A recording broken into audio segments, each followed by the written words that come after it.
नमस्कार. नमस्कार काका. नमस्कार. बरं, काकांना L4 L5 डिस्बल झालं होतं, सायटिकाचा त्रास होत होता आणि काकांकडून आपण जाणून घेऊयात काय काय त्रास होत होता, कसा कसा त्रास होत होता.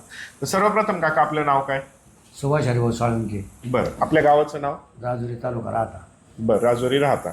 बरं, काय काय त्रास व्हायचा आपल्याला? त्रास म्हणजे मला चालताच येत नव्हता अजिबात. मनक्याचा कार्यक्रम ओके झाला मला हा, हा. उठताच आहे ना मला. बरं बरं. पण मला 5 महिने काहीच झालं नाही. हो. फक्त आता 2 दिवसापासून मला थोडा दुखायला लागला आता. बरं बरं. संध्याकाळी फक्त हो, हो. सकाळी हो. बाकी नाही, मग अजून काही नाही. अजून हो हो. आणि काय काय त्रास झाला होता त्यावेळेस, कसा कसा झाला होता? त्रास काही नाही. मला PM केले नंतर मला दवाखान्यात तिने माझी थेरपी केली, ते लावलं होते वजन. ते वजन लावल्यानंतर मला डबल झालं ते. मग इथं आमची बहीण आहे बेलापूरला, आणि पुन्हा पुलतांब्याला मोठा पुण्याला आहे मोठा मुलगा. तिने इथं आलं, मला इथं तुमच्याकडे आणलं. आल्यानंतर मी ओके झालो एकदम.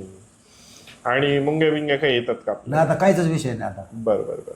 त्यावेळेस काय सांगितलं होतं, मणक्यात काय झालेलं आहे तुम्हाला? मनकेत आता हे तुम्हीच बोलले होते ना, ते मनकेत हे गॅप पडला, Gap. गादी सरकली. आज काहीतरी बोलले होते तुम्ही मला. हा. बरं बरं. आणि त्याच्यामुळे आपल्याला चालताच येत नव्हतं? नाही, अजिबात नाही. चालता येतो म्हणजे मी मला उचलून आणलं होतं. जेवण वगैरे एकाच जागी? हा, नाही जेवण तसं उठायचो मी थोडंफार, हा. पण जेवण करायचो घरी. बरं बरं बरं बरं. आणि मग थोडंफार चालायचं असेल तर वाकत वाकरच वाकत. चालायचं म्हणजे वाकरच होतं माझ्याकडे तिथं घरी. बरोबर बरोबर बरोबर. आणि आता मग उपचाराने आनंदी आहात का तुम्ही? एकदम आनंद झाला मला. काहीच कुठलाच विषय नाही राहिला आता. आता काही नाही राहिलं? नाही. बरोबर. चालून दाखवा बरं थोडस.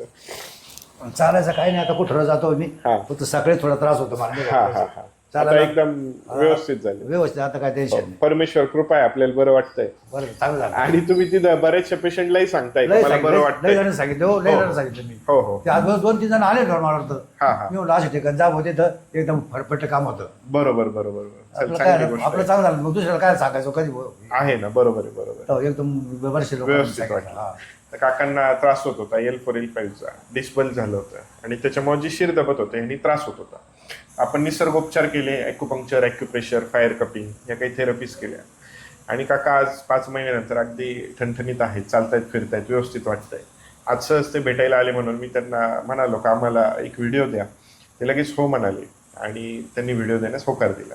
या पद्धतीने आपल्यालाही जर का त्रास होत असेल तर ऑपरेशन करण्यापूर्वी एकदा आपण हे जे निसर्गोपचाराचे जे पर्यायी उपचार आहेत ते आपण करून पाहावे. मला ऑपरेशन सांगितलं होतं. ऑपरेशनचं वयाचं माझं 65 झालं म्हणलं आता. वयाचा विषय नंतर झालं.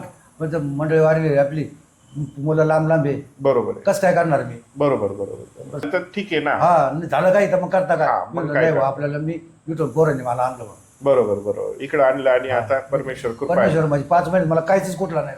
बरोबर, आज थोडंफार झाला ना. हा हा हा. कालच्या 5च्या परत झालं थोडं. बरोबर बरोबर. सकाळी उठा थोडा त्रास होतो तशी. हो हो हो. तर या पद्धतीने आपण उपचार केले आणि परमेश्वर कृपेने आता व्यवस्थित वाटतंय. आपल्याला असा त्रास होत असेल एकदा नक्कीच निसर्गोपचार करून पाहावे. धन्यवाद. धन्यवाद.